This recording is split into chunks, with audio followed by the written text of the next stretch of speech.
Hello guys, welcome back to another video of study with me. So guys, इस video में बात करने वाले हैं one of the most beautiful subject of CS executive, that is security laws and capital market SLCM. So guys, उसमें आप लोगों को कैसे स्कोर करना है मोर देन 70, कैसे एग्जामिशन स्कोर करना है और मैंने कैसे 78 स्कोर किया, क्योंकि ये वीडियो एसएलसीएम के कई स्टूडेंट बोल रहे थे भाई स्ट्रेटेजीज बता दी सिक्योरिटी लॉ की, क्या कैसे आपने स्कोर किया 78, कैसे हम स्कोर कर सकते हैं, क्योंकि बहुत दिक्कतें आती हैं सब्जेक्ट में। सो गाइस, टेंशन नहीं लेना, each and everything I am going to discuss in this particular video, because security law एक बेहतरीन सा सब्जेक्ट है, उसको मजे से पढ़ेंगे और आराम से स्कोर करेंगे। So guys, each and everything I am going to discuss about how to score examination और how I scored 78 in SLCM in this particular video. So friends, subscribe करना तो सब्सक्राइब दी चैनल, बिकॉज ऐसी informative videos ला रहता हूँ आप लोगों के लिए चैनल पे। सो गाइस, चैनल सब्सक्राइब नहीं किया तो कर देना और वीडियो लाइक कर देना वीडियो को भी। So guys, without wasting any time let's get started. तो गाइस, सबसे पहले आप लोगों को समझना पड़ेगा कि स्कोर करने के लिए किसी भी सब्जेक्ट में आपका उसमें इंटरेस्ट होना, आपको सब्जेक्ट पढ़ने में मजा आना चाहिए। ठीक है, मुझे सिक्योरिटी लॉ पढ़ने बहुत अच्छा लगता था, ठीक है, तो उसमें स्कोर भी कर पाया अच्छे से और उस तरीके से बार बार रिवीजन भी दे पाया। ठीक है, तो अगर आपका इंटरेस्ट है सिक्योरिटी लॉ में तो आप आराम से स्कोर कर सकते हो। ठीक है, टेंशन नहीं लेना। कई स्टूडेंट बोलते हैं भाई स्कोर नहीं कर पा रहे हैं इस सब्जेक्ट में, बहुत डर लगता है। सो अभी आपको डर निकलता है, ईच एंड एवरीथिंग बताने वाला हूँ इस वीडियो में। ठीक है, सबसे पहले बात मैंने बता दिया, आपको इंटरेस्ट होना चाहिए। अगर आपका इंटरेस्ट हो तो हम आगे प्रोसीड करते हैं। ठीक है, दूसरा पॉइंट आता है कि यार कोई भी सब्जेक्ट पढ़ने से पहले एसएलसीएम लो या कोई भी डिफरेंट सब्जेक्ट लो, उसको ओवरव्यू लेना बहुत जरूरी होता है। कई स्टूडेंट्स को पता ही नहीं होता कितना पार्ट्स हैं इसमें सब्जेक्ट में, पार्ट ए है, बी है, पता ही नहीं होता है कौन सा चैप्टर इंपॉर्टेंट है, न्यूमेरिकल सॉल्व करना है, कुछ पता ही नहीं होता। तो मैं बताने वाला हूँ, देखो इस सब्जेक्ट में दो पार्ट है, part A and part B.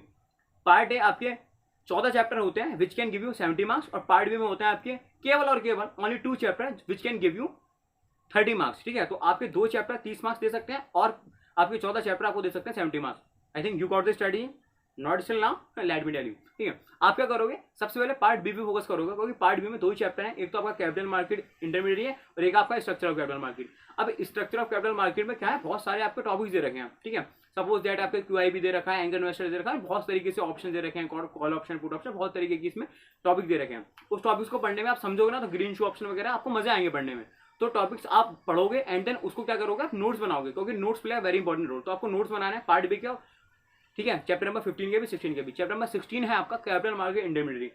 अब देखो इनमें पार्ट बी में जो स्टूडेंट्स करते हैं, जो मैंने अलग से किया ध्यान सुनिएगा, सबसे पहले बात तो मैंने दोनों के नोट्स बना लिए अच्छे से, और उसके बाद मैंने क्या किया, जो capital market intermediate chapter number 16 में उसमें बहुत सारे इंटरमीडिएट दे रखे हैं, वो कौन से एक्टिव में है, कौन से ईयर में है, मैंने वो सारे याद कर लिए थे। सपोज दैट कि आपका अंडर एट 1983 में बहुत सारे जो डिफरेंट थे मैंने लिख लिया था। ठीक है, वो अच्छे से बनाए। अगर आपको नोट्स चाहिए मेरे तो डिस्क्रिप्शन में लिंक दे रखी है, टेलीग्राम की लिंक दे रखी है, ज्वाइन कर लेना, वहाँ पे आपको नोट्स मिल जाएंगे मेरे सिक्योरिटी लॉ के भी, अदर सब्जेक्ट के भी आपको अगर चाहिए तो। ठीक है, ये हो गया। फिर आता है आपका, आप क्या करोगे ना, उस तरीके के पढ़ने का कंसेप्ट क्लैरिटी करने के बाद अपने लैंग्वेज में लिखोगे, अपना मतलब हैंड रिटन नोट्स बनाओगे अच्छे से। ठीक है, मॉड्यूल भी कवर करोगे और अपने नोट्स भी बनाओगे, तो बहुत बेहतरीन आप पूरा का पूरा कवर कर लोगे 30 मार्क्स। ठीक है, अब आप इन 30 मार्क्स में ना बार बार रिवीजन करोगे, हैंड रिटन नोट्स बनाओगे, बार बार चीज़ों को पढ़ोगे, तो आपको ना इसमें आराम से स्कोर कर पाओगे आप। अब जो चैप्टर नंबर 16 है कैपिटल मार्केट इंटरमीडिएट, उसमें आपका मिनिमम कवरेज भी होता है, किसी का 25 लाख होता है, किसी का 2.5 करोड़ होता है, किसी का 25 लाख 50 लाख भी होता है। तो वो आप पढ़ोगे तो आप 1-2 पॉइंट आपको यहीं से मिल जाएंगे, तो उसमें स्कोर करना मुश्किल नहीं है। आपको बस रखना है किस तरीके से पढ़ना है, आपको स्ट्रेटेजी पता होनी चाहिए। तो आप लोगों को पता ही होगा कि चैप्टर नंबर 15 और चैप्टर नंबर 16 किस तरीके से पढ़ना है, मेरे नोट्स आपको देख लेना, आइडिया मिल जाएगा। ठीक है, तो आप इसमें आराम से 30 में से 20 से 25 मार्क्स आराम से स्कोर कर सकते हो। ठीक है, इसमें अगर आप अच्छे से करके जाते हो, 2 ही चैप्टर जान लगा देना, बार बार रिवीजन करना, अप्रोक्सीमेटली अच्छे से स्कोर कर पाओगे 20 से 25। ठीक है, अब इसमें न्यूमेरिकल भी आता है, न्यूमेरिकल कैसे सॉल्व करें मैं बताना वाला हूँ आपको इस वीडियो में आगे। ठीक है, तो इस चैनल पर बने रहिएगा, सब्सक्राइब कर देना अगर नहीं किया हो तो। ठीक है, अब आता है आपका कि यार पार्ट ए आप कैसे करना है। देखो पार्ट ए में बुक्स में दे रखे हैं आपके एसएलसीएम के जो मॉड्यूल है उसमें दे रखे हैं 14 चैप्टर डायरेक्टली दे रखे हैं, कोई पार्ट नहीं है, 70 मार्क्स। तो मैंने क्या किया था ना, इस 14 चैप्टर को भी 2 भाग वर्शन दे रखी थी, ये बुक में नहीं है, मैंने दी थी। 3 एक्ट दे रखे थे, फर्स्ट सेकंड थर्ड। जो आपका एक्ट दे रखे हैं ना, फर्स्ट 3 चैप्टर्स, दैट इज आपका डिपॉजिटरी एक्ट 1996, सेबी एक्ट 1992 और Sakra securities counter regulation act वो 1956। तो इन 3 एक्ट को मैंने अदर में रख दिया, और जो बाकी 11 रेगुलेशन थे तो उनको रख दिया। तो ये 3 एक्ट है, 11 रेगुलेशन है। अब इस 3 एक्ट में क्या है, सेबी हो गया, सकरा होगा, डिपॉजिटरी होगा। तो ये कब एक्ट आया था, ठीक है, 1956 में आया था, 1986 में आया था, 92 में आया था। ये आराम से आपको ना चैप्टर 15 से 20 मार्क्स, अप्रोक्सीमेटली 10 से 20 मार्क्स आपको दे सकते हैं। ठीक है, चैप्टर करोगे तो आप यहाँ से स्कोर कर सकते हो, ज्यादा इसमें टफ वाली चीजें नहीं है, आप पढ़ोगे तो आपको क्लियर हो जाएगा। नोट्स मैंने बना रखे हैं, देख लेना, आपको आइडिया मिल जाएगा। फिर आता है कि 11 रेगुलेशन, जो 11 चैप्टर वो भी करना है, वो छोड़ के नहीं जाना है। ठीक है, सबसे पहली बात तो बता दूं, most important topics are LODR, insider trading, takeover, ठीक है, ये मोस्ट इंपॉर्टेंट टॉपिक्स हैं। म्यूचुअल फंड बहुत अच्छे से आता है, इसमें न्यूमेरिकल भी आता है, ठीक है। तो आपको पूरा का पूरा सिलेबस कंप्लीट करके जाना है, एलओडीआर करना है, ठीक है, इंसाइडर ट्रेडिंग करना है, ठीक है, ओमबर्ट सैन भी बहुत अच्छे से आया था। तो सारे टॉपिक करने हैं, ठीक है। मैं ऐसे नहीं बोल रहा कि ये पहले करो, ये पहले करो, ये इंपॉर्टेंट है, सारे इंपॉर्टेंट है भाई। आईसीएसआई ने बोला है, चैप्टर में दिए हैं तो सारे हैं, कुछ छोड़ के नहीं जाना है। मैं कभी नहीं बोलता कुछ छोड़ा, अभी भी बोल रहा हूँ पूरा करके जाना है। आप प्रायोरिटी रख सकते हो कि पहले एलओडीआर कर लो, फिर इंसाइडर ट्रेडिंग कर लो, फिर टेक ओवर कर लो, फिर बायबैक कर लो, ये आप कर सकते हो, लेकिन करके जरूर जाना है, डिलीस्टिंग वगैरह जो कुछ भी चैप्टर है, ठीक है। अब आता देखो एक चैप्टर आता है इसॉप वाला, इंप्लॉय स्टॉक ऑप्शन वाला, वो जरूर करके जाना, ठीक है। स्वेट इक्विटी शेयर्स ये भी करके जाना, ठीक है। छोड़ के कुछ नहीं जाना, सब करना है। पार्ट बी हो गया, पार्ट ए हो गया, ठीक है। अब आता है यार कि हम पार्ट बी में स्कोर कर लेंगे 20 मार्क्स, और पार्ट ए में जो आपके 3 एक्ट है ना वो करके जाओगे 10-15 मार्क्स आराम से स्कोर कर लोगे, ठीक है। तो 20 मार्क्स यहाँ से हो गए, 10 मार्क्स आपके 15 मार्क्स यहाँ से हो गए, तो 30 से 35 मार्क्स हम ऐसे स्कोर कर लिए। अब आता है न्यूमेरिकल आते हैं। देखो न्यूमेरिकल 3 तरीके के हो सकते हैं। पहला आता है न्यूमेरिकल जो म्यूचुअल फंड से डायरेक्टली पूछा जाता है, आपका एनएवी पूछा जाता है, नंबर ऑफ यूनिट्स पूछा जाता है, ठीक है। तो ये आप आराम से कर लोगे, ठीक है।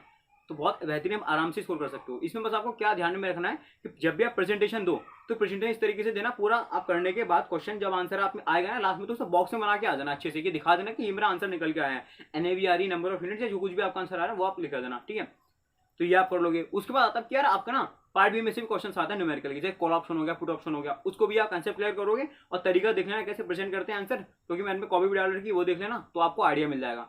फिर आता है थर्ड पॉइंट जो मिसलेनियस आया था, आपको पता नहीं है लेकिन आपके मॉडल में कुछ टॉपिक्स हो गया, एंकर इन्वेस्टर हो गया, ठीक है, ग्रीन शू ऑप्शन हो गया, या डिफरेंट टॉपिक्स हैं, तो उसमें से भी आ जाते हैं। तो वो आपको कंसेप्ट क्लैरिटी रखनी पड़ेगी, रट के जाओगे तो दिक्कत हो जाएगी। यहाँ पे कंसेप्ट क्लैरिटी होगी आपकी, तो आप न्यूमेरिकल भी आराम से कर पाओगे, ठीक है। तो यार 3 चीजें मैंने आपको बता दी। पूरा न्यूमेरिकल भी आपके 10 से 20 मार्क्स से आराम से पूछे जा सकते हैं। तो 10 से 15 मार्क्स आप यहाँ से लोगे न्यूमेरिकल से, और 10 से 15 मार्क्स आप आराम से 3 एक्ट से ले लोगे, ठीक है। तो करीब कह सकते हैं 25 से 30 मार्क्स यहाँ से मिलेगा, 20 मार्क्स यहाँ से, कैसे 40 से 50 मार्क्स सामने इन यूज कर लिया। अब आता है 11 चैप्टर। इन 11 चैप्टर को अच्छे से पढ़ोगे, नोट्स बनाओगे, बार बार रिवीजन करोगे, मैं बोल रहा हूँ आराम से एग्जामिनेशन स्कोर करोगे, मोर देन 70 स्कोर कर सकते हो। प्रोवाइडेड दैट मॉड्यूल कवर होने चाहिए, शॉर्ट नोट्स बनने चाहिए आपके एग्जाम में रिवीजन करने से पहले, एग्जाम में जाने से पहले। फिर आता है आपका मेन नोट्स होने चाहिए। अब इसके बाद भी बहुत सारी स्ट्रेटेजी होती है। सपोज दैट कि आपको पास्ट पेपर को क्वेश्चन सॉल्व करना है, बहुत ज्यादा इंपॉर्टेंट होती है, ठीक है। उसको मल्टीपल रिवीजन देने हैं, अपने आपको कॉन्फिडेंट दिलाने कि मैं सब कुछ कर सकता हूँ, मैं सब कुछ करके गया हूँ, मैं सब कुछ फोड़ने वाला हूँ, ठीक है। जब पूरा सिलेबस किया तो टेंशन वाली बात नहीं है। सो गाइस ये एक होता है प्रेजेंटेशन। लास्ट में आपको बताने वाला हूँ कि जब एग्जाम में प्रेजेंटेशन देने जाओ तो प्रेजेंटेशन बहुत अच्छे से देना। पहले डिसाइड करना कि मुझे पार्ट बी पहले करना है कि पार्ट ए पहले करना है, ठीक है। पार्ट बी पहले करना, उसको अच्छे से प्रेजेंट करना, ठीक है। कोई भी जो क्वेश्चन स्टार्ट करो आप नए पे से स्टार्ट करना, ऐसा मत करना पहले क्वेश्चन में 1 कर दिया, फिर 3 कर दिया, फिर 2 कर दिया, फिर 1 कर दिया, 1 का ए, 3 का बी, 4 का ए, सी का, ऐसा कर दिया। ऐसा बिल्कुल भी नहीं करना आपको, ठीक है। अगर कोई क्वेश्चन स्टार्ट करो तो उसके चारों सब पार्ट करना, उसके बाद नेक्स्ट क्वेश्चन आप स्टार्ट करना, ठीक है। Is that clear? तो और भी बहुत सारी चीजें होती हैं, आपको कुछ पूछना हो तो उसमें बता दूंगा। So guys if you like the video, hit like button, subscribe the channel, last view ने guys share as much as you can. मिलते हैं नेक्स्ट वीडियो में, tata bye, see you later. कुछ पूछना हो तो बता देना, और टेलीग्राम में डिस्क्रिप्शन दे रखिए, डिस्क्रिप्शन में ज्वाइन कर लेना, ठीक है। Tata bye, all the best examination guys, tata bye, see you letter.